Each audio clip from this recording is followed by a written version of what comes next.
भगवते वासुदेवाय। ओम नमो भगवते वासुदेवाय।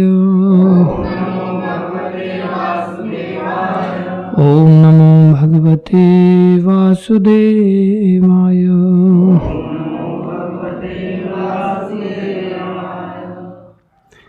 नारायणं नमस्कृत्यं नरं चैव नरोत्तमं देवीं सरस्वतीं व्यासं ततो जयमुदीरये।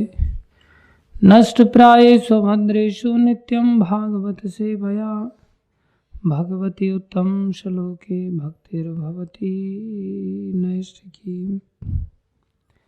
श्रीमद्भगवद्गीता यथारूप अध्याय 5 श्लोक संख्या 7।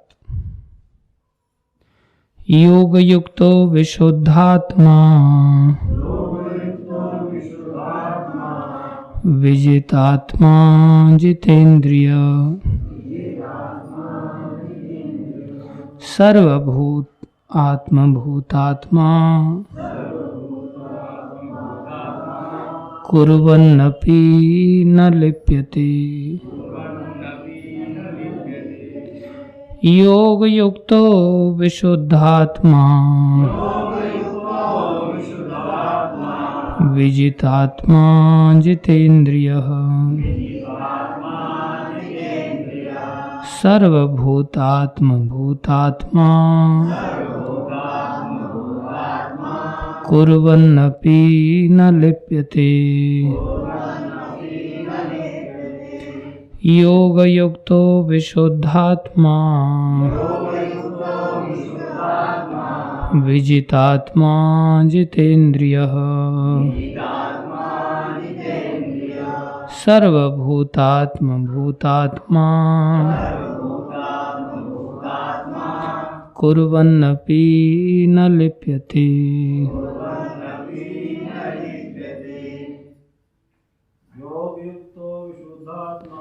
योग युक्तो विशुद्धात्मा विजितात्मा जितेन्द्रियः सर्वभूतात्मभूतात्मा कुर्वन्नपि न लिप्यते। योग युक्तो विशुद्धात्मा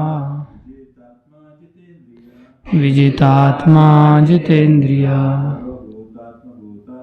सर्वभूतात्मभूतात्मा कुर्वन्नपि न लिप्यते। माताओं में कोई?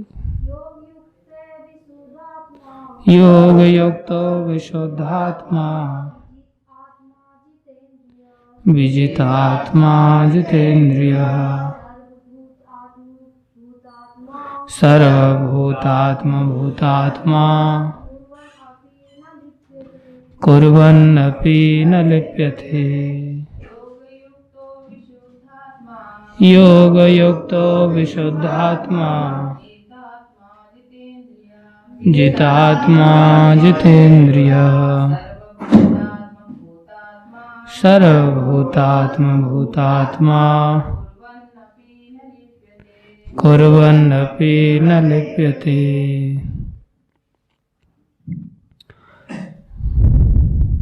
पढ़ो।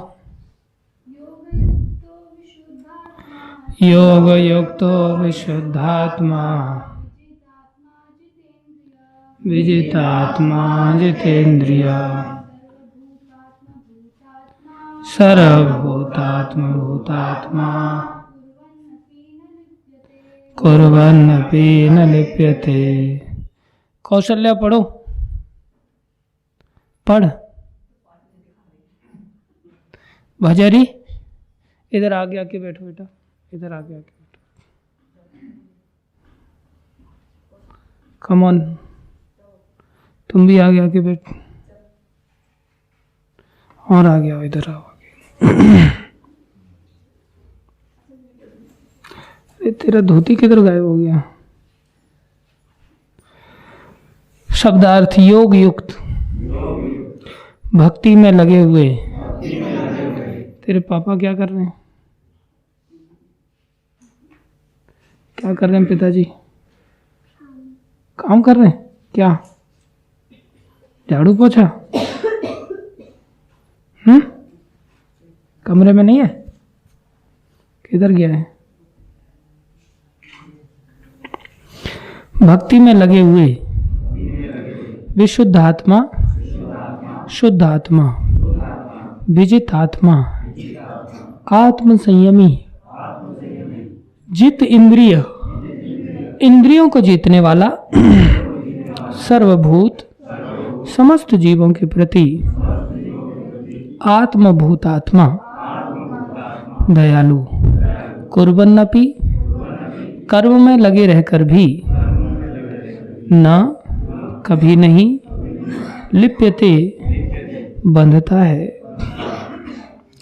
अनुवाद: जो भक्ति भाव से कर्म करता है, जो विशुद्ध आत्मा है और अपने मन तथा इंद्रियों को वश में रखता है, वह सबों को प्रिय होता है और सभी लोग उसे प्रिय होते हैं। ऐसा व्यक्ति कर्म करता हुआ भी कभी नहीं बंधता।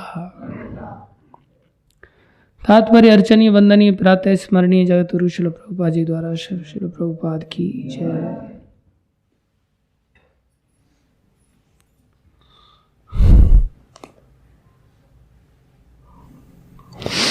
जो कृष्ण भावनामृत के कारण मुक्ति पथ पर है, वह प्रत्येक जीव को प्रिय होता है और प्रत्येक जीव उसके लिए प्यारा है। यह कृष्ण भावनामृत के कारण होता है। ऐसा व्यक्ति किसी भी जीव को कृष्ण से पृथक नहीं सोच पाता। जिस प्रकार वृक्ष की पत्तियां तथा टहनियां वृक्ष से भिन्न नहीं होती, वह भली भांति जानता है कि वृक्ष की जड़ में डाला गया जल समस्त पत्तियों तथा टहनियों में फैल जाता है, अथवा आमाशय को भोजन देने से शक्ति स्वतः पूरे शरीर में फैल जाती है। चूंकि कृष्ण भावनामृत में कर्म करने वाला सबों का दास होता है, अतः वह हर एक को प्रिय होता है। चूंकि प्रत्येक व्यक्ति उसके कर्म से प्रसन्न रहता है, अतः उसकी चेतना शुद्ध रहती है। चूंकि उसकी चेतना शुद्ध रहती है, अतः उसका मन पूर्णतया नियंत्रण में रहता है। मन के नियंत्रित होने से उसकी इंद्रियां संयमित रहती हैं। चूंकि उसका मन सदैव कृष्ण में स्थिर रहता है, अतः उसके विचलित होने का प्रश्न ही नहीं उठता। न ही उसे कृष्ण से संबंध कथाओं के अतिरिक्त अन्य कार्यों में अपनी इंद्रियों को लगाने का अवसर मिलता है। वह कृष्ण कथा के अतिरिक्त और कुछ सुनना नहीं चाहता। वह कृष्ण को अर्पित किए हुए भोजन के अतिरिक्त अन्य कुछ खाना नहीं चाहता और न ऐसे किसी स्थान में जाने की इच्छा रखता है जहां कृष्ण संबंधी कार्य ना हो। न होता हो, अतः उसकी इंद्रियां वश में रहती हैं। ऐसा व्यक्ति जिसकी इंद्रियां संयमित हों, वह किसी के प्रति अपराध नहीं कर सकता। इस पर कोई यह प्रश्न कर सकता है, तो फिर अर्जुन अन्यों के प्रति युद्ध में आक्रामक क्यों था? क्या वह कृष्ण भावना भावित नहीं था? वस्तुतः अर्जुन ऊपर से ही आक्रामक था, क्योंकि जैसा कि द्वितीय अध्याय में बताया जा चुका है, आत्मा के अवध्य होने के कारण युद्ध भूमि में एकत्र हुए सारे व्यक्ति अपने अपने स्वरूप में जीवित बने रहेंगे। अतः आध्यात्मिक दृष्टि से कुरुक्षेत्र की युद्ध भूमि में कोई मारा नहीं गया। वहां पर स्थित कृष्ण की आज्ञा से केवल उनके वस्त्र बदल दिए गए। बहुत विशेष शब्द है यहाँ पर, कृष्ण की आज्ञा से वस्त्र बदल दिए गए। हम चले अपने आप में ही वस्त्र बदलने के लिए, किसी के तो नहीं चलेगा। कृष्ण की आज्ञा से वस्त्र बदल दिए गए। अतः अर्जुन कुरुक्षेत्र की युद्ध भूमि में युद्ध करता हुआ भी वस्तुतः युद्ध नहीं कर रहा था। वह तो पूर्ण कृष्ण भावनामृत में कृष्ण के आदेश का पालन मात्र कर रहा था। ऐसा व्यक्ति कभी कर्म बंधन से नहीं बनता। ओम अज्ञानं तिमिरन्धस्य ज्ञानञ्जनशलाकया चक्षुरुन्मीलितं येन तस्मै श्रीगुरुवे नमः। श्रीचैतन्यमनोभीष्टं स्थापितं येन भूतले स्वयं रूप कदा मह्यं ददाति स्वपदान्तिकं। वन्देऽहं श्रीगुरु श्रीयुतापदकमलं श्रीगुरुन् वैष्णवांश्च। श्रीरूपं साग्रजातं सहगना रघुनाथान्वितं तं सजीवं साद्वैतं सावधूतं परिजनसहितं कृष्णचैतन्यदेवं श्रीराधाकृष्णपदान् सहगण ललिता श्रीविशाखान्वितांश्च। हे कृष्ण करुणा सिंधो दीनबंधो जगत्पते गोपेश गोपीकांत श्रीराधाकांत नमस्तुते। तप्त कांचन गौरंगी राधे वृंदावनेश्वरी वृषभानुसुते देवी प्रणमामि हरिप्रिये। वाञ्छाकल्पतरुभ्यश्च कृपा सिन्धुभ्यैव च पतितानां वैष्णवेभ्यो नमो नमः। जय श्री कृष्ण चैतन्य प्रभो नित्यानंदा श्री अद्वैत गदाधर शिवासादि गौर भक्तवृंद। हरे कृष्णा कृष्णा कृष्णा हरे हरे हरे राम राम राम हरे कृष्णा कृष्णा कृष्णा हरे हरे हरे राम राम हरे हरे हरे कृष्णा कृष्णा कृष्णा हरे हरे हरे राम राम हरे हरे। गुरुवे गौरचंद्राय राधिकाय तदालये कृष्णाय कृष्ण भक्ताय तद्भक्ताय नमो नमः।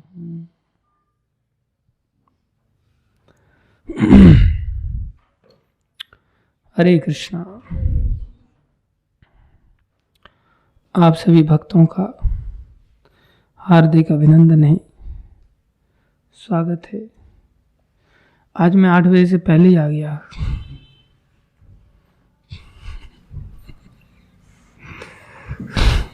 आ जाओ, मैदान में आ जाओ। अंदर आ जाओ।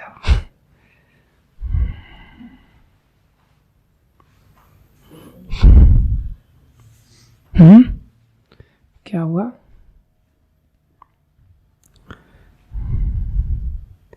हरे कृष्णा। गुरु वैष्णव की दया से जो कुछ कहें, आप सभी का स्वागत है और कृपा करके आप सभी इन तथ्यों को ध्यान से श्रवण कीजिए और हो सके तो जीवन में धारण करने का मन बनाइए। मेरे ऊपर भी कृपा करें आप सब लोग मिल करके, मेरा भी मन ऐसा बन जाए तो फिर आप लोगों के लिए भी और सुविधा हो जाएगी, मैं भी आपकी अच्छी सहायता कर पाऊंगा। भगवान कितने दयामय हैं, भगवान की कोई दया की सीमा नहीं है। भगवान बार बार हमारी ये चिंता कर रहे हैं और न जाने कितने श्लोक ऐसे हैं जिन श्लोकों में भगवान बंधन की बात करते हैं कि जीव अपने आप को कैसे जीवन जिए कि वो बंधन में ना बंधे। लेकिन जीव भी बड़ा पामर है, हम भी उन्हीं जीवों में से हैं, अर्थात हम भी ऐसे ढीठ जीव हैं जो भगवान के बताए हुए इस दया के रास्ते को अंगीकार नहीं कर पाते। जो भगवान के लिए लाभकारी क्या होगा, ये हमारे लिए लाभकारी है। हमारी बुद्धिहीनता इस स्तर की है कि भगवान को कई सारी छूट देनी पड़ रही है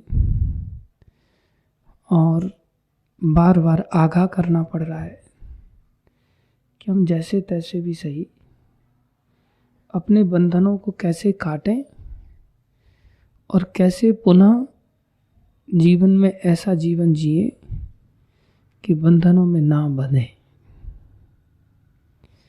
लेकिन हमारी ऐसी स्थिति नजर आती है, हमारे कार्यों का ऐसा अभ्यास है, कौन से कार्यों का, जिन कार्यों से जीव बंधता है तो ऐसा लगता है कि कार्य हमसे कभी छूटेंगे ही नहीं। अब जब कार्य छूटेंगे नहीं, आशा ही नहीं है एक प्रकार से कि हम बंधन के जो कार्य हैं उनको कभी छोड़ पाए, तो भगवान उसका भी रास्ता बता रहे हैं। और भगवान कह रहे कुर्वन्नपि, करते हुए भी। संसार में संसारी प्राय कार्यों को करते हुए भी क्या होगा, न लिप्यते, जीव उसके द्वारा लिप्यते मतलब बंधता है, न लिप्यते मतलब नहीं बनता है। कुर्वन्नपि, करने के बावजूद भी। कैसी विचित्र बात है। कौन ऐसा है जो कि पानी का स्पर्श करे और पानी उसे गीला ना करे, अग्नि को स्पर्श करे और अग्नि जलाए नहीं। कितना कठिन है। लेकिन भगवान यहाँ पर कह रहे हैं ऐसा भी हो सकता है। जैसे क्रोध करना आम बात है, हत्या करना आम बात है, यहाँ तक कि सेवक लोग भी जिनकी कि वो सेवा करते हैं, वो व्यक्ति भी अगर थोड़ा सा कुछ बोल देता है तो एकदम से सेवक भड़क जाता और सेवक कहता मैं किसी दिन मर्डर कर दूंगा इस आदमी का। ऐसा सुना है हमने बोलते हुए, सेवकों को बोलते हुए, जिसका दास है उसके बारे में आदमी ऐसा तक बोल देता है मैं किसी दिन मर्डर कर दूंगा। तो बाकी लोगों को सहन करना कितना कठिन होगा। इसलिए आए दिन समाज में इतने दुराचार फैलते जा रहे।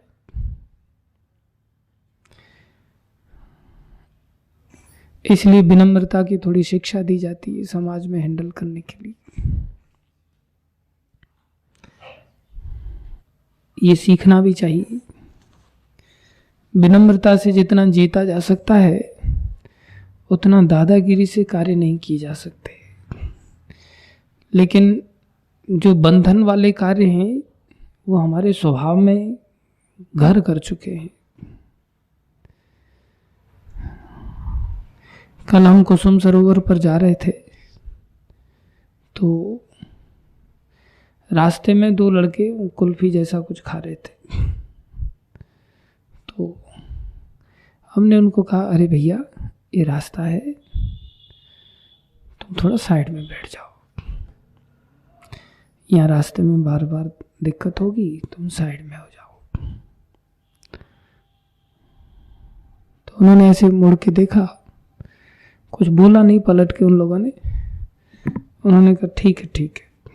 ऐसा बोल करके बैठे रहे। हम निकल गए आगे, वापस आए, देखा वहीं बैठे हुए। फिर उनको कहा, अरे तेरे को समझा नहीं, रास्ता है ना, साइड में हो जाओ। तो हमारा तो एक प्रकार से साधु स्वरूप था, हमारे साथ में चलने वाले भक्तों का साधु रूप नहीं था।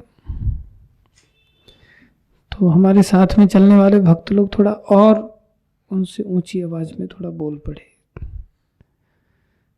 समझ नहीं आता क्या तुमको? साइड में नहीं हो सकते क्या तुम लोग? थोड़ा और ऊंची आवाज में बोल। फिर वो बेचारे थोड़े बोले कि चल भैया थोड़ा उधर सरक जा। तो सरक गए वो लोग।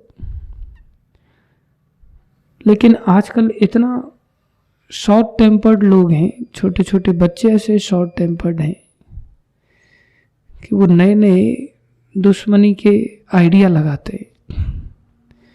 सामने अगर वश में नहीं होता तो दूसरे आइडियाज लगाते। बच्चों में वो संस्कृति तो अभी उस प्रकार की नहीं रही। तो उन बच्चों को लाइन पर लाना बहुत टेढ़ी खीर है।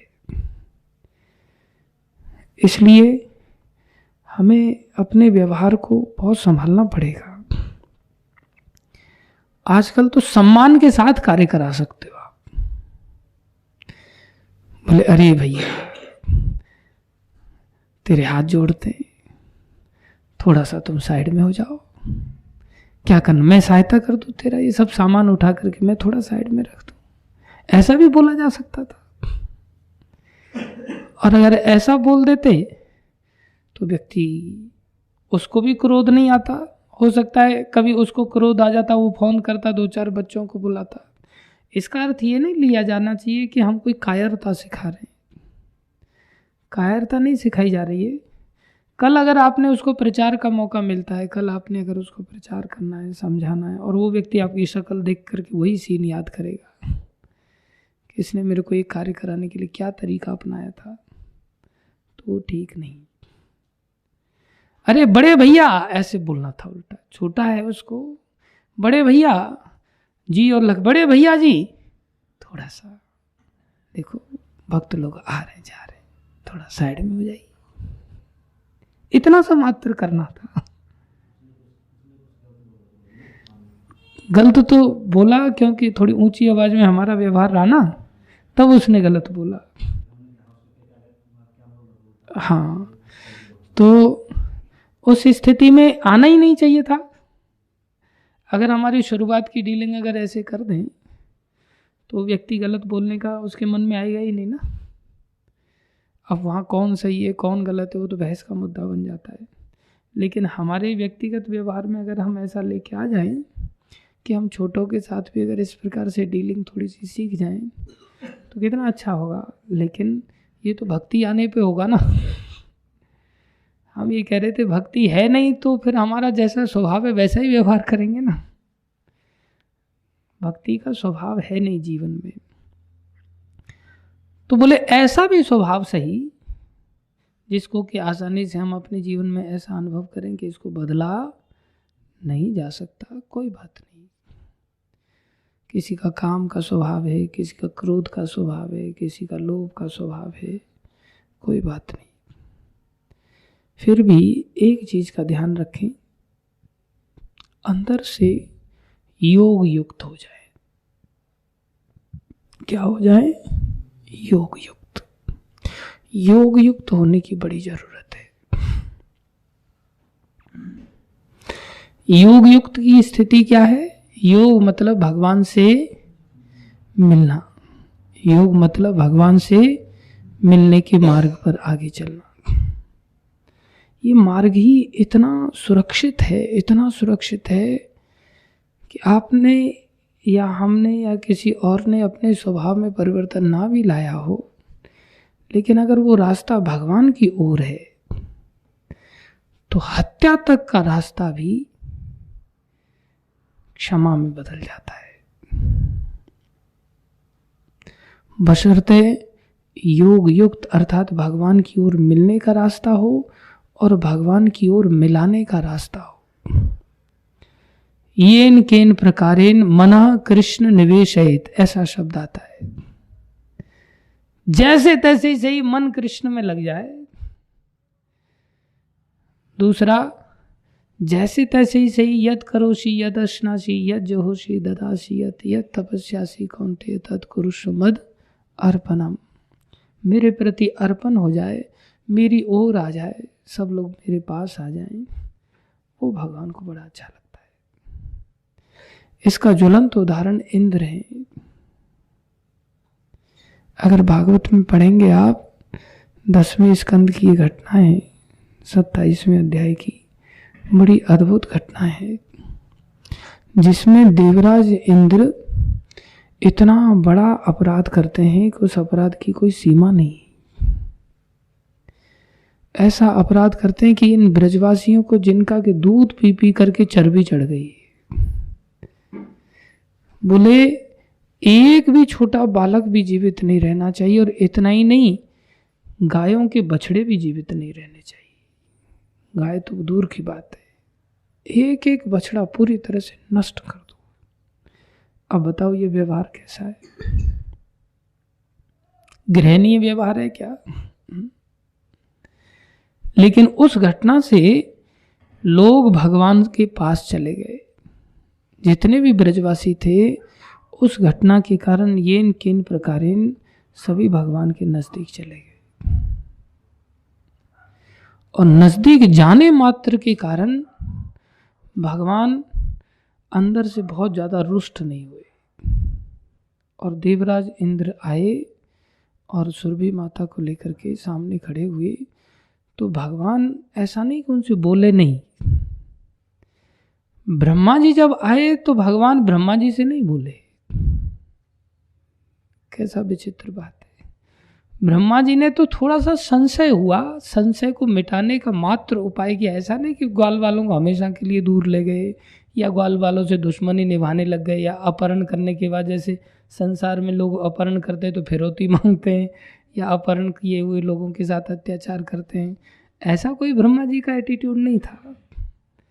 और ये कोई नई बात थोड़ी है। जिस व्यक्ति पर आपका संदेह है तो आप तो उसका परीक्षण करोगे ही ना, इसमें कौन सी गलती है?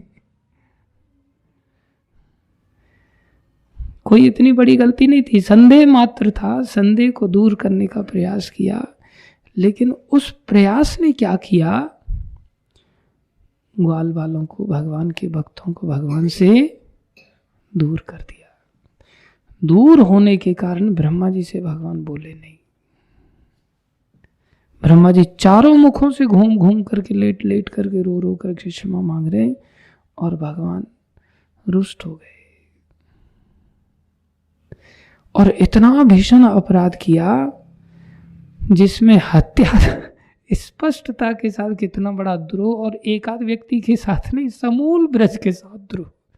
वहां तो ब्रह्मा जी ने 2-4 बच्चों को ही चुराया, बछड़ों को चुराया, यहाँ तो समूल ब्रज के साथ द्रोह हो गया। और यहाँ भगवान बोल पड़े, और भगवान कहते हैं इंद्र को, भद्रम ते इंद्र, तुम्हारा कल्याण हो। कैसा बोलना है देखो, इंद्र तुम्हारा कल्याण हो। कौन ऐसा बोलेगा? और साथ में कह रहे हैं, कोई बात नहीं, अनुशासन में रहते हुए आगे काम करना, और फिर से कभी अहंकार मत प्राप्त हो जाना। गलती हो गई, कोई बात नहीं। अहंकार किसी चीज का हो सकता है? बोले ये स्वाभाविक होता है संसार में जीव को अहंकार आना, जिसमें उसको जन्म का अहंकार हो सकता है। ऊंचे कुल में उसको जन्म मिला है, इसलिए वो अनुशासन स्वीकार नहीं करता, अपने आप को बड़ा महान समझता है। दूसरा, उसको रूप का अहंकार होता है। जो रूपवान होता है वो आसानी से किसी का अनुशासन स्वीकार नहीं करता। किसी का कर्म का अहंकार होता है, सब कुछ मैं ही कर रहा हूँ, मेरी वजह से ही घर चल रहा है, मैं नहीं करूँ तो सब बेचारे भूखे मर जाएंगे। वो क्या है? कर्म का अहंकार है। किसी को अधिकार का अहंकार हो जाता है, अधिकार का भी अहंकार हो जाता है, ये भी बड़ा खतरनाक है। कोई काम धंधा हो या नहीं हो, बस मैं प्रेसिडेंट हूं ना, मेरे को प्रेसिडेंट का क्या दिया गया है, अधिकार दिया गया है। मैं घर की सास हूं ना, इसलिए सब्जी क्या बनेगी मेरे से पूछ के बननी चाहिए। इसी पर झगड़े होते बहुत सारे। तो किसी की कोई इच्छा होती, सास कहती नहीं नहीं आज इसकी इच्छा के विपरीत सब्जी बनेगी। क्यों? अपना अधिकार चलेगा। प्राय होता है, अधिकार का झगड़ा है। पूछा क्यों नहीं मेरे को बाईपास कैसे कर दिया? चाहे अच्छा ही काम किया, लेकिन वो भी, और ऐसा और कहेगा ऊपर से, नहीं मैं अपने अधिकार नहीं चाहता, अधिकार जता नहीं रहा हूं, लेकिन फिर भी पूछना चाहिए था। पूरी भूमिका के साथ व्यक्ति बात करता है। बोलिए, अधिकार का भी क्या होता है? अहंकार होता है। विद्या का भी क्या होता है? अहंकार। हम इतने पढ़े लिखे, हमें किसी के शासन की क्या आवश्यकता है? धन का भी अहंकार होता है, हम इतने धनवान हैं, हमें किसी से शासन की क्या आवश्यकता है? संबंध का भी अहंकार होता है, हमारा संबंध ऐसे ऐसे बड़े लोगों के साथ है, हमें किसी के शासन की क्या आवश्यकता है? आदि आदि शब्द वहां उपयोग आया है। और भी बोले, लिस्ट लंबी है। किसी को किसी चीज का अहंकार, किसी को किसी चीज का अहंकार। इंद्र को भगवान समझा रहे हैं, बोले कोई बात नहीं, अब ये सब चीजें तो इंद्र के पास है ही ना, बहुत सारी चीजें इसमें से। देवराज इंद्र को कह रहे हैं कोई बात नहीं, तुम्हारा कल्याण हो, बस इन सब चीजों से बचते हुए अनुशासन के अंतर्गत कार्य करना। योग युक्त अवस्था की कितना बड़ा वरदान है। योग मतलब भगवान की ओर जैसे तैसे ही सही, भगवान की ओर पथगामी हो जाए। अब कोई योग युक्त है या नहीं है, इसकी पहचान क्या है? इसका अर्थ ये नहीं कि हम ऐसा करने चले जाएं, ब्रजवासियों की हत्या करने चले जाएं और सोचे भगवान हमें क्षमा कर देंगे। वो तो घटना इस प्रकार से घटित हुई जहां भक्त लोग भगवान से मिलने के लिए एकत्रित हो गए। प्राय हम भक्तों से दूर चले जाते हैं। तो भगवान यहाँ क्या कह रहे हैं? बोले योग युक्त की पहचान क्या होती है? विशुद्ध आत्मा। उसका जीवन कैसा हो जाता है? विशुद्ध हो जाता है। हर व्यक्ति कह सकता है मैं तो योग युक्त हूं। योग युक्त की पहचान क्या है? विशुद्ध आत्मा। जो विशुद्ध आत्मा है वो कैसा बन जाता है? बोले विजित आत्मा, आत्म संयमी। विजित आत्मा मतलब आत्मा के अंतर्गत कई सारी चीज आती है। जो विशुद्ध आत्मा है, जिसकी चेतना शुद्ध है, वही आत्म संयमी हो सकता है। आत्म मतलब उसका मन संयम में आ जाएगा, उसकी बुद्धि संयम में आ जाएगी, उसका अहम संयम में आ जाएगा। उसी का क्या होगा? बोले विजितेंद्रिय, उसकी इंद्रियां भी संयमित हो जाएंगी अपने आप। सर्वभूत आत्म भूतात्मा, अर्थात सर्वभूत जितने भी जीव हैं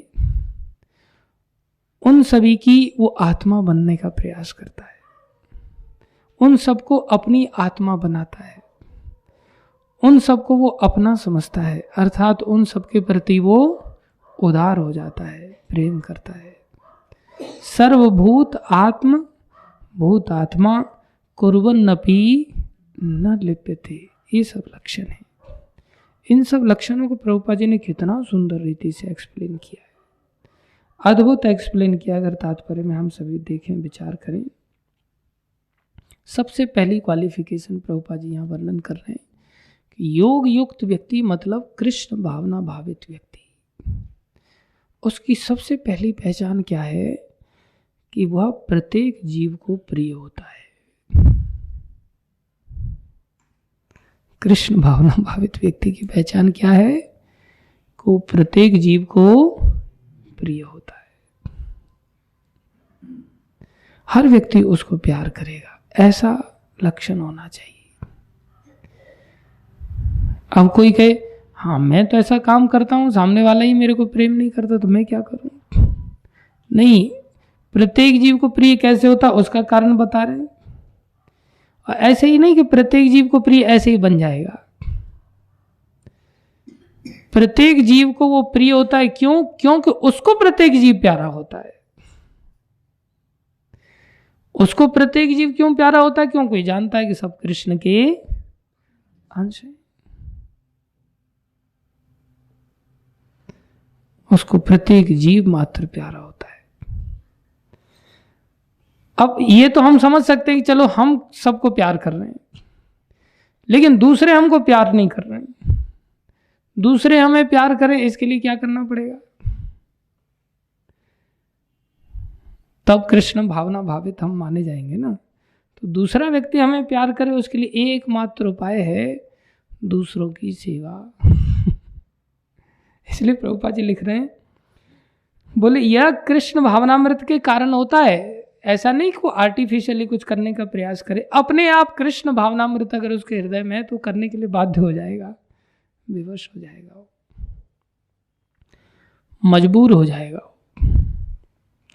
इसको कहते हैं अनुकंपा। क्या कहते हैं? अनुकंपा। कंपा मतलब कांपना। कंपा मतलब कांपना। जैसे भय क्या करता है? कंपा देता है, हाथ पैर कांपते उसके। ऐसे ही दया क्या करती है? कंपा देती है। दया भी कंपाती है।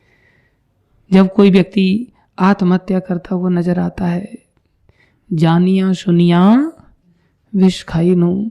जब संसार में कोई व्यक्ति भक्ति करता हुआ नजर नहीं आता, उस स्थिति में भक्त का हृदय ऐसा द्रवीभूत हो जाता है, ऐसा द्रवीभूत हो जाता है कि उसका हृदय कांपने लगता है। ये उदारता का लक्षण है। अभी तो हमारे ऊपर ही दया नहीं हो रही है, वैष्णवता तो कितनी दूर की बात है। और अनुकंपा मतलब, अनु मतलब हर समय कंपायमान हो जाए। प्रभुपाद जी ऐसे संत थे जिनको हर समय जीवों की चिंता सताती थी और दयावश सोचते थे इसका कैसे भला हो, इसका कैसे भला हो, इसका कैसे भला हो। तभी तो दूसरे के दुख को देख करके वो उपकार करता है, उसको दूसरे के दुख की ही पीड़ा सताती। इसलिए वो क्या करता है, ऐसा व्यक्ति किसी भी जीव को कृष्ण से पृथक नहीं सोच पाता और सोचता है वो ये कृष्ण से अलग जाएगा तो कितना तड़पेगा। इसलिए क्या करता है, जिस प्रकार वृक्ष की पत्तियां तथा टहनियां वृक्ष से भिन्न नहीं होती, वह भली भांति जानता है कि वृक्ष की जड़ में डाला गया जल समस्त पत्तियों तथा टहनियों में फैल जाता है। जैसे प्रभुपाद जी ये भी उदाहरण दे रहे हैं, हम लोग जीवन में कभी किसी भी चीज को लेकर के, किसी भी अंग को लेकर के ऐसा सोचते हैं कि अब ये खुराक इस अंग को दी जाए, विशेष रूप से किसी विशेष अंग को कोई विशेष खुराक दी जाए, ऐसा कभी सोचते हैं?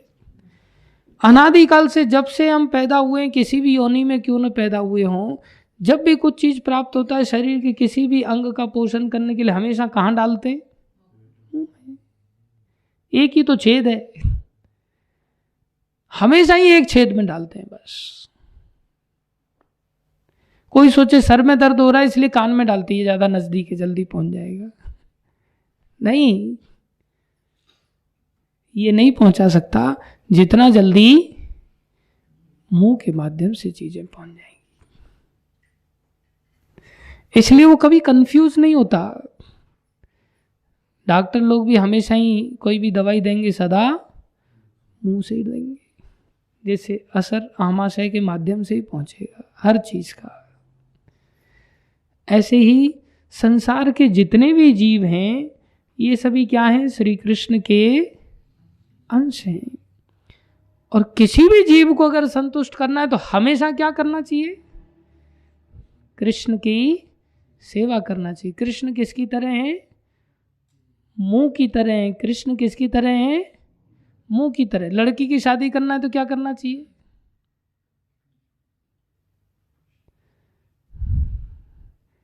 कृष्ण की सेवा करनी चाहिए। बच्चे को बड़ा करना है तो क्या करना चाहिए? कृष्ण की सेवा करना चाहिए। परिवार चलाना है तो क्या करना चाहिए? कृष्ण की।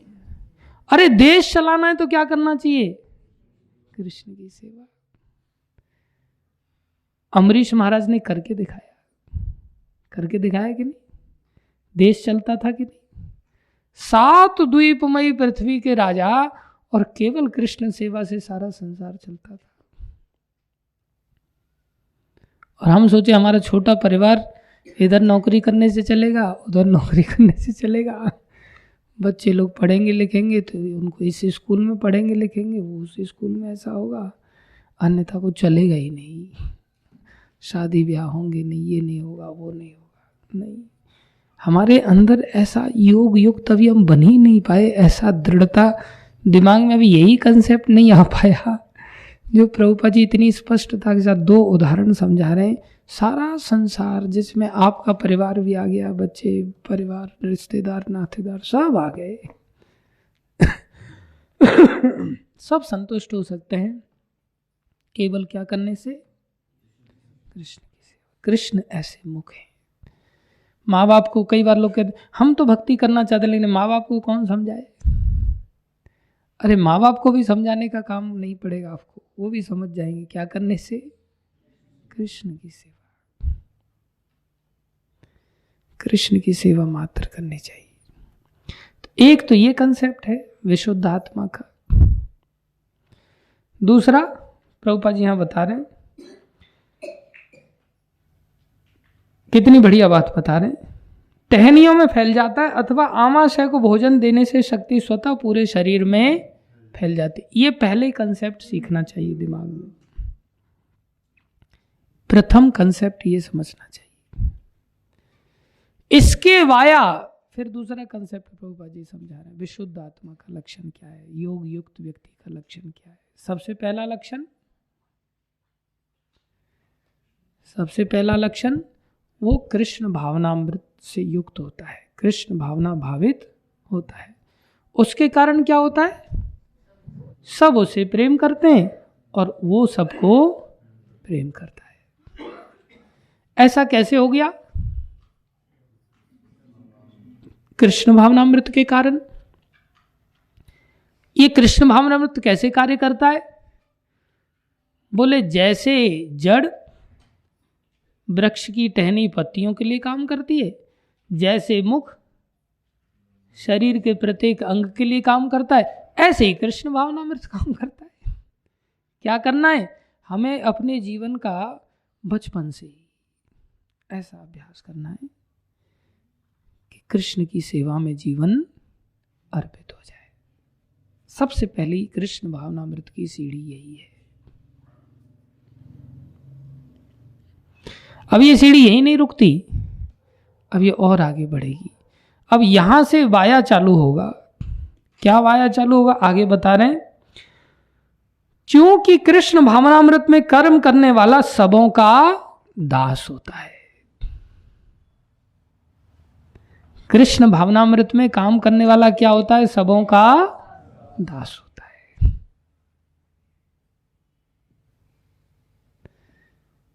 सबों का दास मतलब सबकी सेवा करना। कोई कृष्ण को गाली दे उसकी भी, कोई कृष्ण को गाली दे उसकी भी नहीं, वो तो कृष्ण भावना भावित है। वो कृष्ण को गाली देते हुए किसी को सुनेगा तो उसको कितना क्रोध आएगा। वो तो सोचेगा मैं इसकी जान ही ले लूं, लेकिन फिर भी वो जान नहीं लेता, उससे दूर रहता है। ठीक है, छोड़ो इसको, बेचारे को अभागा है, उसके साथ पंगा नहीं लेता। लेकिन भक्त फिर भी इतना दया में होता है कि कई बार उसके पास भी पहुंच जाता है दया करने के लिए। जैसे जगाई मदाई पर दया करने के लिए नित्यानंद प्रभु पहुंच गए, जैसे राजा रघुगन जा रहा है ज्ञान प्राप्त करने के लिए पालकी से, और भरत महाराज को चलो पालकी उठाओ, ठीक है भैया पालकी उठा लेते हैं। ये नहीं तुम प्रेसिडेंट है क्या मेरा, मैं तुम्हारे यहाँ रहता हूँ क्या, तुम्हारा खाता हूँ क्या, नहीं पालकी उठाना, चलो उठा लेते। जहां हम जिम्मेदार हैं वहां भी सेवा नहीं करते, वहां भी दासता नहीं करना चाहते। ऐसी भावना सब हमारी दास बने।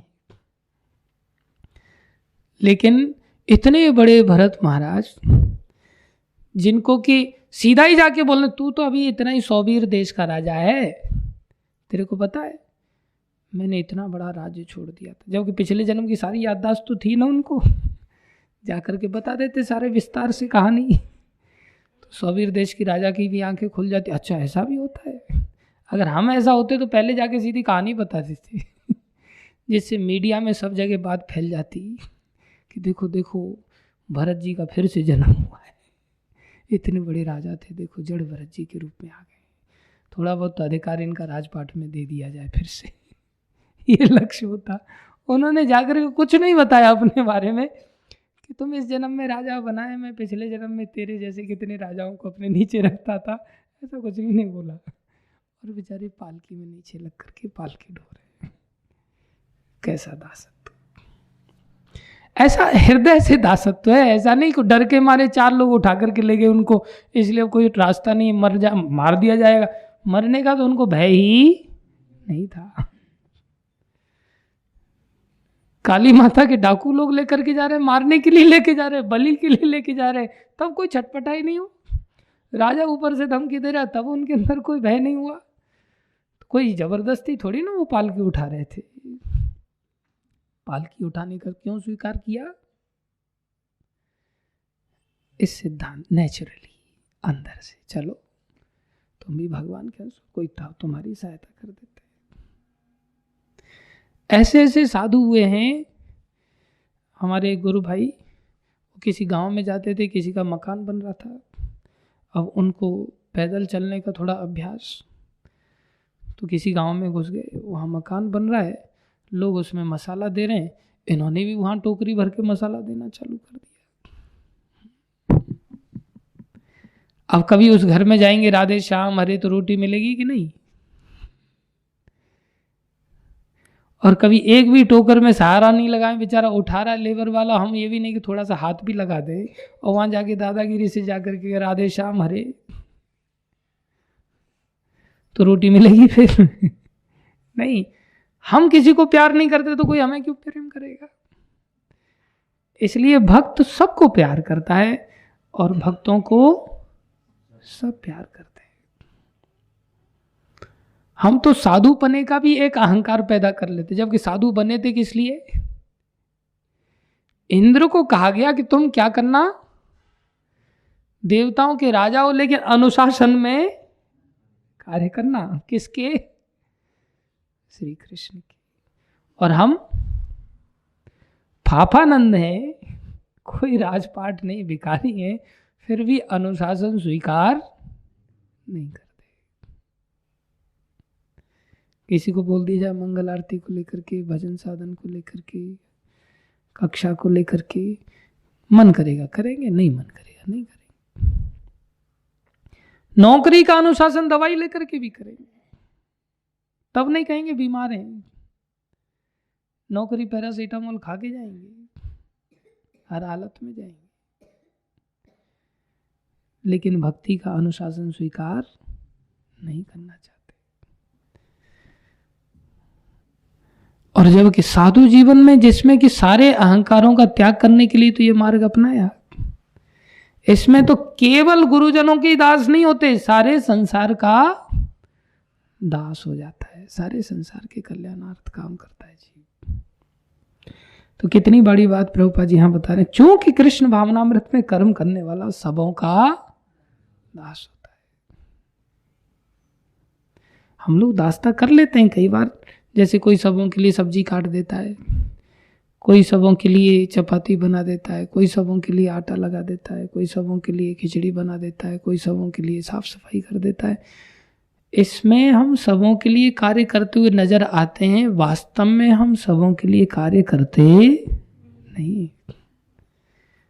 वो ऐसा क्योंकि हमें पता है कोई सबों में हम भी हैं, वो कह रहा है सबों में हम भी हैं, इसलिए कोई हमारे लिए सब्जी बना रहा है तो हम उसके लिए चपाती बनाने के लिए बाध्य हैं। तो मजबूरी में कार्य कर रहे हैं।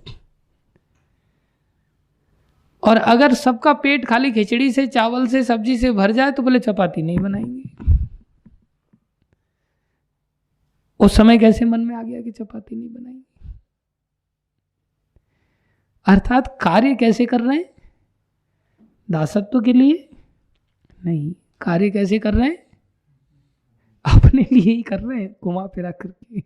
जिन लोगों से नाता जुड़ा हुआ है वो कहीं ना कहीं हमारी सेवा कर रहा है, स्वार्थ के कारण हम उसकी सेवा कर रहे हैं, हम उसके दास नहीं बन पाए। दासत्व तो प्रभुपाद जी के अंदर था, जो बिना किसी स्वार्थ के लिए एक एक व्यक्ति की प्लेट धोते थे, झूठी प्लेट तक धोते थे, इसलिए सारे संसार के प्रिय बन गए। कैसी भावना थी! गुरु की दासता के साथ साथ जीव मात्र की दासता को प्रभुपाद जी ने करके दिखाया। अन्यथा प्रभुपाद जी अपना भोजन भी बनाते ही थे, दूसरों का बनाने की क्या जरूरत थी? दूसरे थोड़ी उनके लिए बनाते थे, तो खुद ही अपना व्यवस्था खुद कर लेते थे, फिर भी दूसरों की करते थे। हम ऐसा नहीं कर पाते, इसलिए योग युक्त नहीं कहलाते। जीव कृष्ण भावनामृत में करने का कर्म करने वाला व्यक्ति अगर कृष्ण भावनामृत में होगा तो सबों का दास होता है। देखो कितना step by step Prabhupada ji ने बताया, आश्चर्य होता है प्रभुपाद जी की लेखनी को देख करके। अब जब हर व्यक्ति का आप दासत्व बन जाओगे तो क्या होगा? वह हर एक को प्रिय होता है। आप अगर हर व्यक्ति के कमरे में जाकर के झाड़ू लगा दोगे तो हर कमरे वाला आपको प्यार करेगा कि नहीं? हर व्यक्ति प्रेम करेगा, हर व्यक्ति का प्रिय होता है। अब प्रिय बनने की देर हुई तो क्या हो गया? चूंकि प्रत्येक व्यक्ति उसके कर्म से प्रसन्न होता है, अतः उसकी चेतना शुद्ध रहती है, उसके मन में क्रोध आएगा ही नहीं, उसके मन में लोभ आएगा ही नहीं, उसको कोई चिंता सताएगी नहीं, मेरा क्या होगा। उसके नज़र में कोई दुश्मन है ही नहीं, तो चेतना अपने आप कैसी रहेगी? शुद्ध रहेगी। अब शुद्ध चेतना का ही लक्षण है। अतः उसका मन, बोले चूंकि उसकी चेतना शुद्ध रहती है तो उसका मन पूर्णतया नियंत्रण में रहता है। मन को नियंत्रण करने का उपाय बता रहे हैं, याद रखना चाहिए। जब तक हृदय में कामनाएं हैं तब तक क्रोध आदि, लोभ आदि, ये सब मन को कभी नियंत्रण में रहने देंगे ही नहीं। मन नियंत्रण में कभी आएगा ही नहीं, इसलिए उसकी चेतना शुद्ध रहती है। चूंकि उसकी चेतना शुद्ध रहती है अतः उसका मन पूर्णतया नियंत्रण में रहता है। मन के नियंत्रित होते ही इंद्रियां संयमित हो जाती हैं। चूंकि उसका मन सदैव कृष्ण में स्थिर रहता है, इसलिए उसके विचलित होने का प्रश्न ही नहीं उठता। यहां तक ये क्रम प्रभुपाद जी ने बताया। अब प्रभुपाद जी कह रहे हैं, कितनी बड़ी बात कह रहे हैं, अर्थात ना ही उसे कृष्ण से संबंध कथाओं के अतिरिक्त अन्य कार्यों में अपनी इंद्रियों को लगाने का अवसर मिलता है। ये कुल मिलाकर के बात कहाँ पहुंच गई? कथा पर आकर के अटक गई। वो कथा में इतना रमण करता है, इतना रमण करता है कि तुष्यंती च रमंती च, उसे मौका ही नहीं मिलता दूसरे कार्य करने के लिए। इसका अगर अपोजिट कर दिया जाए कि मान लो कोई व्यक्ति के जीवन में कथा सुनने के लिए मौका ना हो, कोई कहे मेरे पास कथा सुनने का अवसर नहीं, टाइम नहीं मेरे पास कथा सुनने के लिए, उसके साथ क्या होगा? ये सारा प्रोसेस पलट जाएगा कि नहीं? सारा का सारा प्रोसेस पलट जाएगा। उसका इंद्रिय संयमित नहीं हो सकता, मन संयमित नहीं हो सकता, बुद्धि संयमित नहीं हो सकती, उसकी आत्मा संयमित नहीं हो सकती, उसकी शुद्ध चेतना नहीं रहेगी। चेतना कैसी हो जाएगी? अशुद्ध हो जाएगी। और दूसरी ओर कोई व्यक्ति अगर कथा के अतिरिक्त दूसरी चीजों के लिए अवसर जबरदस्ती ना दे, एक होता है नेचुरली अवसर नहीं रहना, एक होता है वो जबरदस्ती किसी चीज को अवसर नहीं दे रहा है, तो क्या होगा? ये स्थिति निर्माण हो जाएगी, ये स्थिति का निर्माण हो जाएगा, अर्थात योग युक्त अपने आप बनते चले जाएंगे। क्या करने से? कथा सुनने से। इसलिए कीर्तनीय सदा परा, जो संकीर्तन परा, हमेशा ही चार कुमार सनक सनातन सनत और सनंदन सदा ही कथा वार्ता में लगे रहते। 3-4 लोग ही एक दूसरे के साथ हरी चर्चा में लगे रहते। अर्थात कैसा करना होगा? कथा को जीवन का आधार बन, चाहे मन लगे या ना लगे।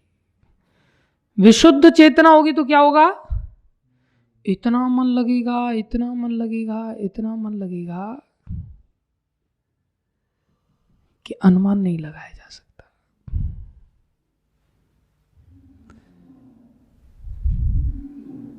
तुलसीदास जी के पास एक भक्त का कंकाल लेकर के आया गया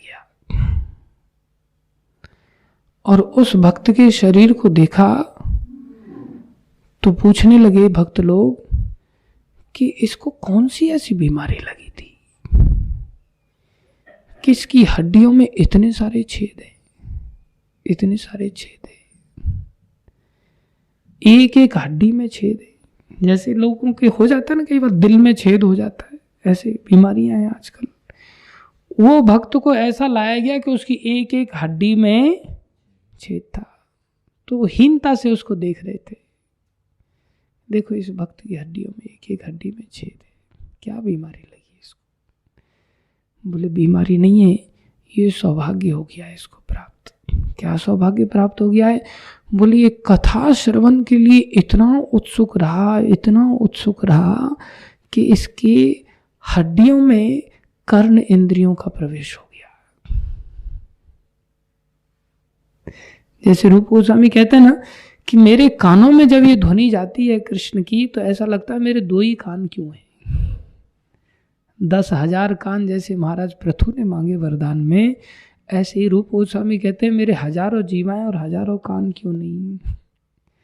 तुलसीदास जी कहते हैं ये इतना बड़ा भक्त था, कथा श्रवण की इसके हृदय में इतनी लालसा थी कि इसकी एक एक हड्डी को क्या बन गया?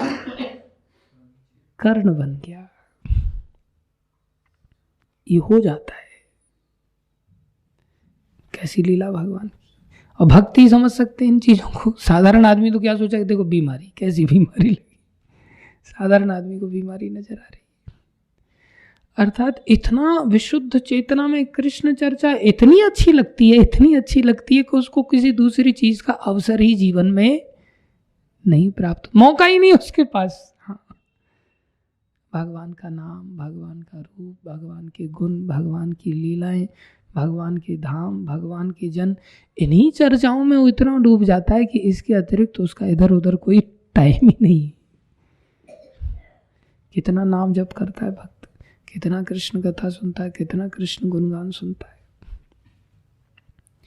ऐसी स्थिति बन जाती है। अब हम अपने अंदर थर्मामीटर डाल के देखें कि हमारे लिए 24 घंटे में उसको तो अवसर ही ना मिले, और हमारी स्थिति क्या है कि हमारी चेतना 1 घंटे के लिए भी बार बार मुंह फाड़ने की इच्छा होती है, आंखें एकदम से झूमती रहती, बिना पैक लगाई नशा होने लगता है एकदम से। आधा कीर्तन समाप्त हो जाएगा तो अंदर घुसेंगे, बीच में थोड़ी देर बाद क्लास सुनने के बाद जैसे ही लगा कि हाँ क्लास थोड़ी समय सीमा से बाहर जा रही तो एकदम से आधी क्लास छोड़ करके वापस निकल जाएंगे। बड़ी मुश्किल से जद्दोजहद किया जाता है। इससे पता चलता है हमारी चेतना कितनी विशुद्ध है, विशुद्ध है। हमारी चेतना कितनी अशुद्ध है, कितनी अशुद्ध है कि जैसे भैंस के सामने थोड़ा करतल बजा लो एकदम से कूदने लगती है, सींग मारने लगती है, वो वाला हमारा हिसाब किताब है। अच्छा नहीं लगता। भैंस के सामने बीन बजाने जैसी स्थिति, ऐसी हम लोगों की स्थिति है जिसमें कि कथा ही इतनी कठिन हो जाती है सुनने के लिए, इतना बोर लगता है कि बोले अब कब तक पकाएगा ये, कब तक पकाएगा। पक जाता है। फिर भी शकल सूरत तिलक छापे लगा करके कंठीधारी बन करके इस प्रकार से दिखाया जाता है कि हम बड़े शुद्ध आत्माएं, हमसे बढ़कर और कोई भक्त है ही नहीं। जैसे महाराष्ट्र में गाते हैं गणपति दादा तुमसे बढ़कर कौन, और तुम्हारे भक्त जनों में हमसे बढ़कर कौन। ऐसे हम सोचते हमसे बढ़कर कोई दूसरा भक्त है ही नहीं, हम ही सबसे बड़े भक्त हैं। और ये थर्मामीटर से पता चलता है कि हमारी कृष्ण कथा को सुनने को लेकर के कैसी स्थिति है। और जब कि कृष्ण कथा सुनने मात्र से कृष्ण क्या प्रतिज्ञा करते हैं, बोले यत्र मद भक्ता गायन्ते तत्र तिष्ठामि नारद। मैं खुद खिंचा चला जाता हूं और जाकर के बैठ जाता हूं। जहां कृष्ण कथा हो रही हो वहां कोई कमी रह जाएगी जीवन में किसी चीज की। कितनी सारी जनता आज के समय में केवल कृष्ण कथा करके अपना घर बार चला रही है कि नहीं चला रही है। और कितने आलीशान ढंग से लोग चला रहे हैं। खाली 2-4 कथाएं रट लिया बहुत अच्छी तरह से, उसमें से क्या सिद्धांत निकालना है क्या नहीं निकालना है ये कोई लेना देना नहीं है, बस रट लिया है। और कितने लोग केवल कथाओं में ही जा करके बैठ करके भंडारे का खा करके अपना जीवन निकाल रहे हैं। सुनने वाले भी निकाल रहे हैं कि नहीं। कथाकार के पास में बैठ करके चलते हैं लोग, आराम से 7-8 बजे उठते हैं सुबह में, रात को आराम से बिल्कुल महाराज लोगों की तरह एकदम हाव भाव उनके भी होते हैं, बढ़िया पालती मार करके व्यंजन खाते हैं। कथाकारों के साथ रहने मात्र से ही उनके जीवन, बाकी दिन भर कुछ भी नहीं करना। और उसमें भी आजकल तो ऐसा सिस्टम आ गया, वो पियानो बजा रहा है तो उसमें भी मोबाइल रखने का ऐसा सिस्टम आ गया है, ब्लूटूथ कान में लगा देता है, सामने मूवीज लगा देते हैं।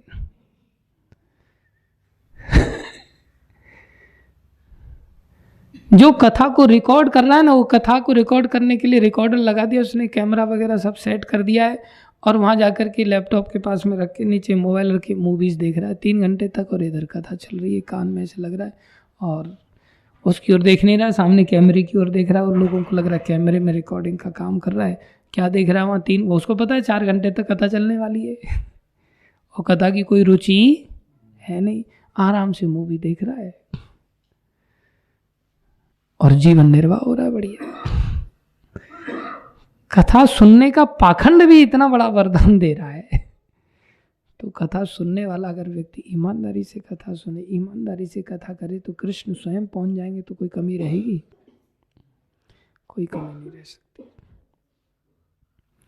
लेकिन ऐसी कथा श्रवण की अशुद्ध आत्मा होने के कारण, मन अशुद्ध होने के कारण, और कोई उपाय भी दूसरा नहीं, इसका एक ही उपाय है, जैसे तैसे ही सही, जोर जबरदस्ती सही, हमें कथा श्रवण करने का अभ्यस्त होना पड़ेगा। जितना बचपन से हो जाएंगे उतना अच्छा हो जाएगा, आसान हो जाएगा। जितना देर लगाएंगे उतना ही दलदल में फंस जाएंगे।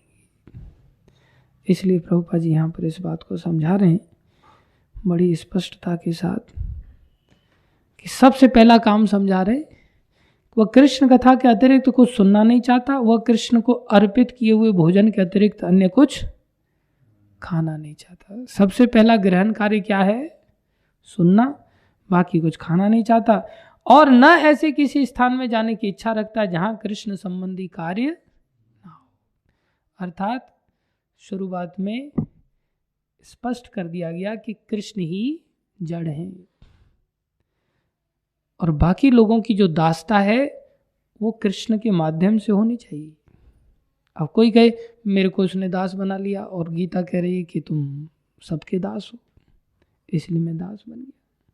नहीं, वहां पर अगर कृष्ण कार्य है तो दासता करने जाएगा, कृष्ण कार्य नहीं है तो दासता करने नहीं जाएगा। इतना समझना पड़ेगा। ऐसा व्यक्ति बोले इसके कारण क्या होता है, अतः उसकी इंद्रियां वश में रहती हैं। ऐसा व्यक्ति जिसकी इंद्रियां संयमित हों वह किसी के प्रति अपराध नहीं कर सकता। अपराध क्यों होते हैं? इंद्रियां वश में नहीं। जैसे ब्रह्मा जी से अपराध हो गया। एक चिंगारी आग के साथ खेलने का दुस्साहस कर गई, अपने आप को थोड़ा सा बड़ापन समझने के कारण। मैं ब्रह्मा हूं, ब्रह्मापन का थोड़ा सा अहम था। परिणाम में उनको अपराध लग गया। अपराध का मार्जन उन्होंने धाम में परिक्रमा करके चालू किया। धाम इतना दयामय, इतने बड़े अपराध को, ब्रह्मा जी के अपराध को जिनसे भगवान ने बोला तक नहीं, धाम ने परिक्रमा करने के कारण क्षमा कर दिया। इसलिए धाम की परिक्रमा का उसी समय से महिमा सामने प्रकट हुई। जैसे भगवान का नाम पापी व्यक्तियों के लिए सुलभ है, ऐसे ही भगवान का धाम भी पापियों के लिए सुलभ है। भगवान का धाम में रहने मात्र से धाम अपराधों का मार्जन करता है। इस पर कोई यह प्रश्न कर सकता है तो फिर अर्जुन अन्यों के प्रति युद्ध में आक्रामक क्यों था? वह क्या कृष्ण भावना भावित नहीं था? इसका अर्थ ये नहीं लेना चाहिए कि उसको क्रोध नहीं आएगा, वो युद्ध नहीं लड़ सकता, वो दूसरों जीवों की हत्या नहीं कर सकता, किसी की पिटाई नहीं लगा सकता। वो सब कुछ कर सकता है, लेकिन हेतु स्पष्ट होना चाहिए। कैसे होना चाहिए? वस्तुतः अर्जुन ऊपर से ही आक्रामक था, क्योंकि जैसा कि द्वितीय अध्याय में बताया जा चुका है, आत्मा के अवध्य होने के कारण युद्ध भूमि में एकत्र हुए सारे लोग अपने अपने स्वरूप में जीवित बने रहे। कृष्ण आज्ञा से अर्जुन ने ये कार्य किया, इसलिए कृष्ण आज्ञा से कार्य करने होंगे और तो ही हम आगे बढ़ पाएंगे। वह तो पूर्ण कृष्ण भावनामृत में, देखो पूर्ण कृष्ण भावनामृत की पहचान क्या होती है, प्रभुपाद जी यहाँ बता रहे हैं। वह तो पूर्ण कृष्ण भावनामृत में कृष्ण के आदेश का पालन मात्र कर रहा था। पूर्ण कृष्ण भावनामृत की पहचान क्या है? कृष्ण के आदेश का पालन मात्र करना। और कृष्ण समय समय पर अर्जुन को बड़े परीक्षा लेते हुए कैसे कैसे आदेश दिए। भगवान ने आदेश दे दिया, जाओ स्वर्ग में चले जाओ, और भगवान जानते थे कि वहां शाप मिल सकता है और नपुंसकता प्राप्त हो सकती है 1 वर्ष के लिए।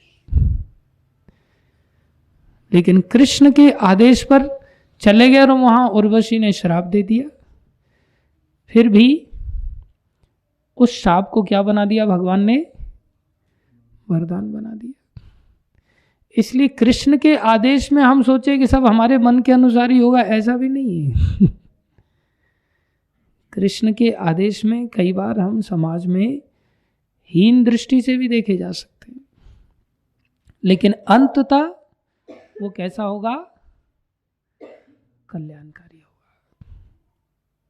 जयदेव गोस्वामी को भगवान जगन्नाथ ने आदेश दे दिया, तुम पद्मावती के साथ विवाह कर लो, और कहाँ प्रभुपाद जी को आदेश दे दिया तुम सन्यास ले लो। नित्यानंद प्रभु को आदेश दे दिया कि तुम सन्यास छोड़ करके गृहस्थी बन जाओ। बड़े विचित्र हैं कृष्ण के आदेश। गोपियों को आदेश दिया तुम निर्वस्त्र होकर के अपने वस्त्र लेने बाहर आ जाओ। कैसे आदेश है?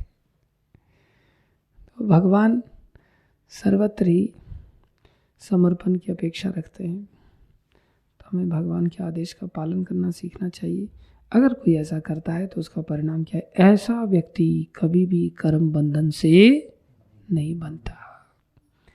अदरवाइज कोई व्यक्ति कितना भी अच्छे काम करे, कितना भी लोगों के आदेश के अनुसार, बड़े लोगों के आदेश के अनुसार जीवन जिए, उसको कर्म बंधन से कोई रोक नहीं सकता बंधने से।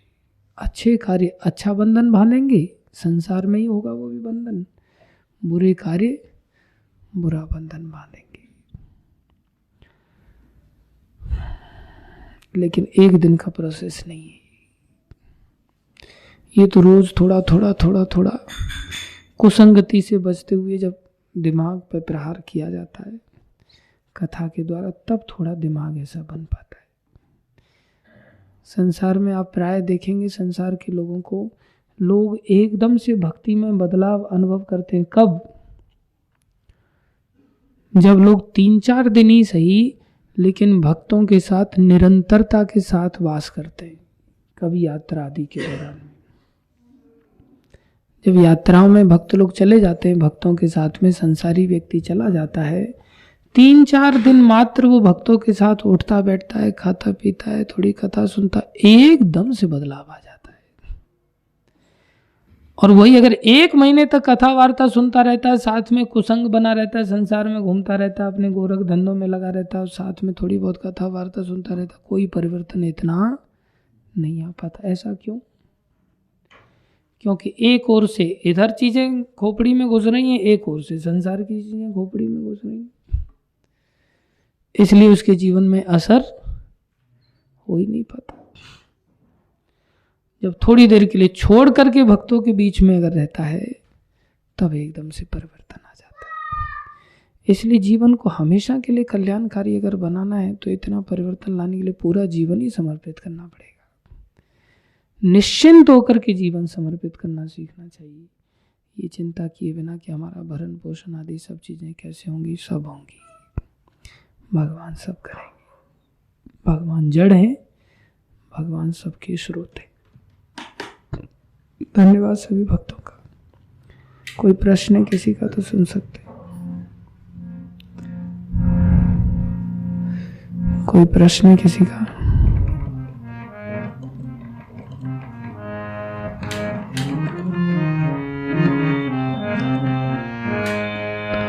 राधा कृष्ण प्राण मोर जुगला किशोर। राधा कृष्ण प्राण मोर जुगला किशोर। जय राधा कांत भगवान की जय। जीवने मरने गति आर नाही मोर। जीवने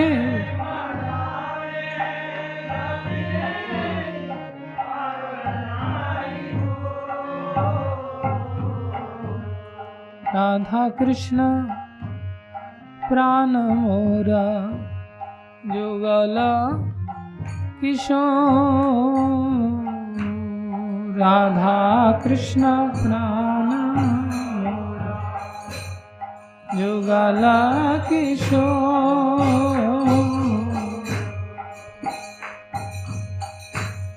कालिंदीर फूले केले कदम मेरा गाना।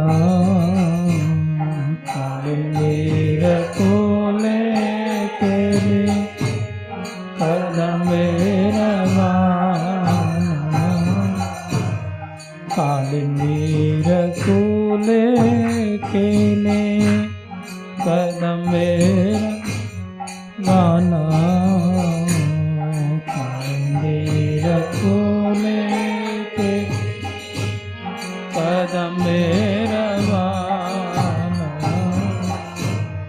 रतन में दीन ऊपर मुसामोद जाना।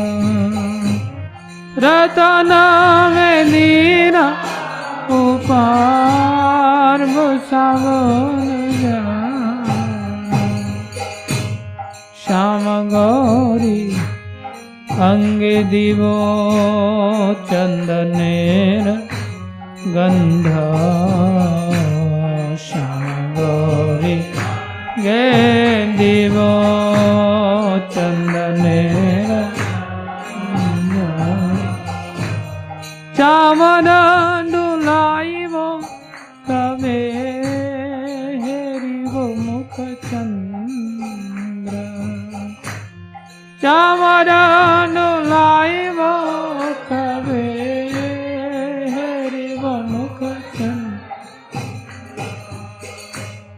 गाथिया माला तीर माला दीवो दोहार गले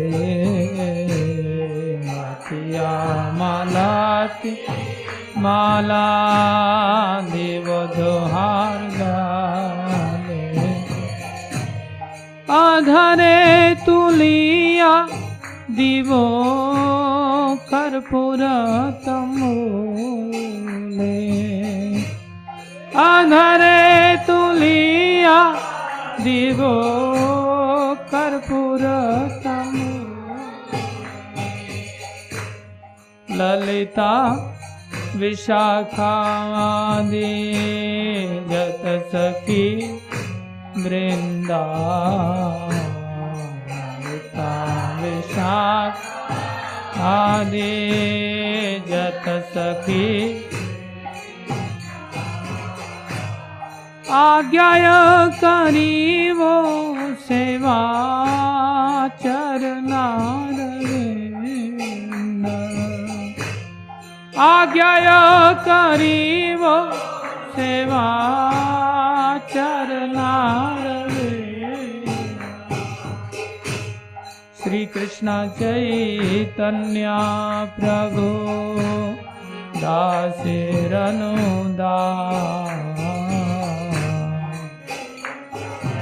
कन्या प्रभु दासेर श्री कृष्ण चैतन्य प्रभु दासेरनुदास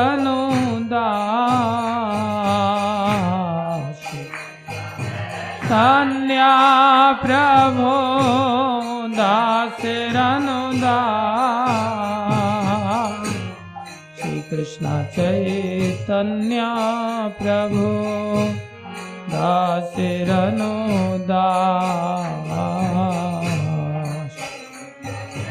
कन्या प्रभु दासेरनुदास सेवाभिलाष करे नरोत्तम दास सेवाभिलाष करे नरोत्तम दास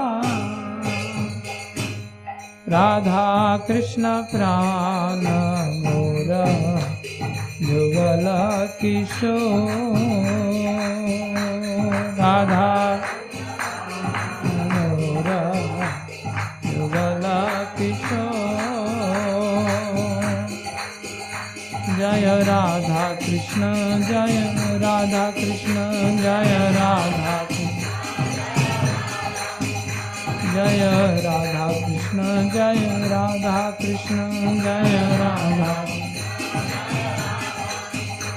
जय श्री कृष्ण जय श्री कृष्ण जय श्री कृष्ण जय श्री कृष्ण जय श्री कृष्ण जय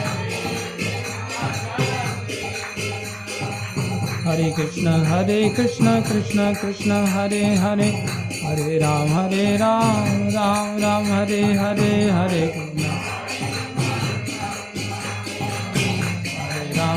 राम राम हरे कृष्ण कृष्ण कृष्ण हरे हरे हरे राम राम राम हरे हरे हरे कृष्ण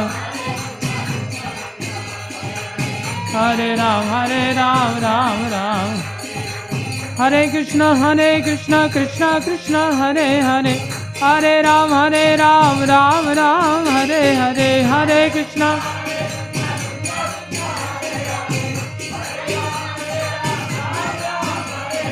हरे कृष्ण कृष्ण कृष्ण हरे हरे हरे राम राम राम हरे हरे हरे कृष्ण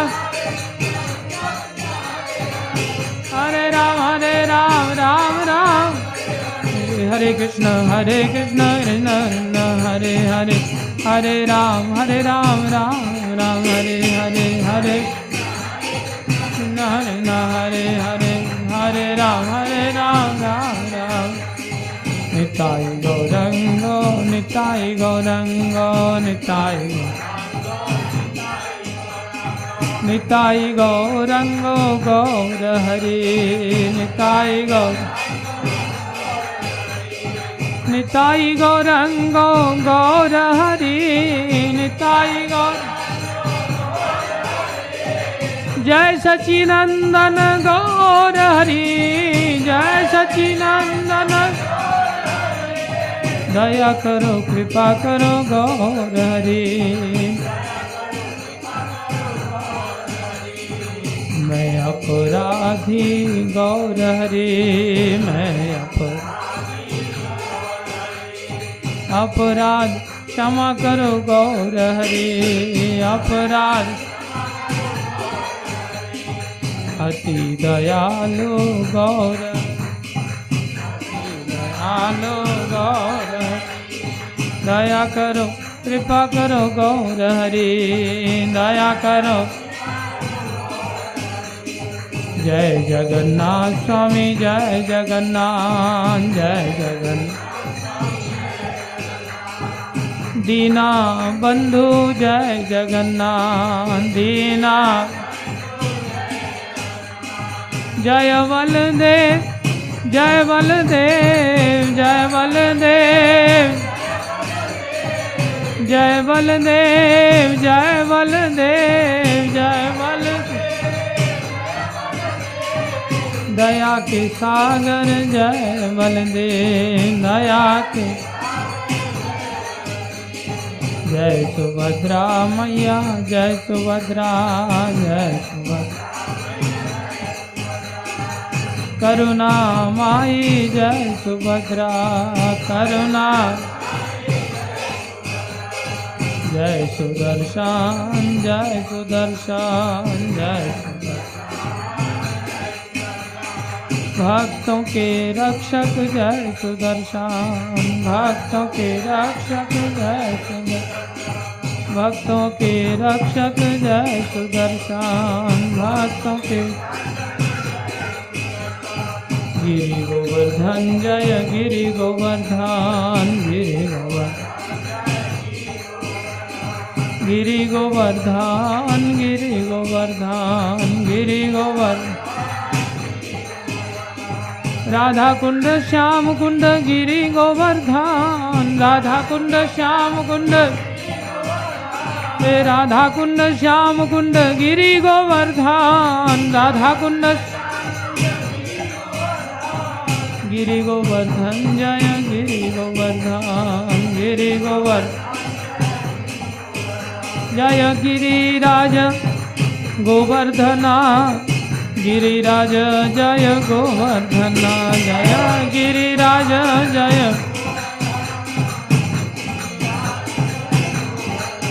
जय गिरिराज जय गोवर्धना गिरिराज जय गोवर्धना जय गिरिराज जय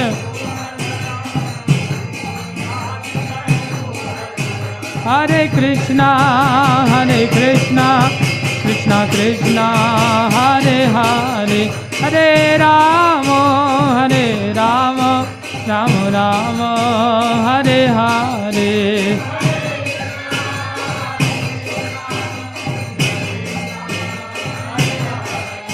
हरे राम राम हरे कृष्णा कृष्णा कृष्णा हरे हरे हरे राम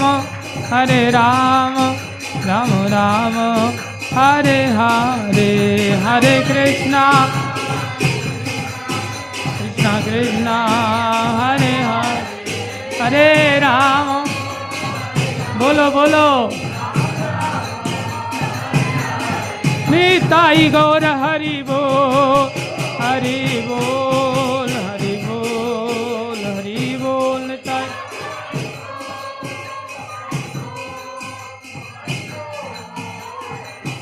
जय राधा राधा कांत राधा कांत राधे जय राधा जय जय प्रभुपाद प्रभुपाद प्रभुपाद जय जय प्रभुपाद।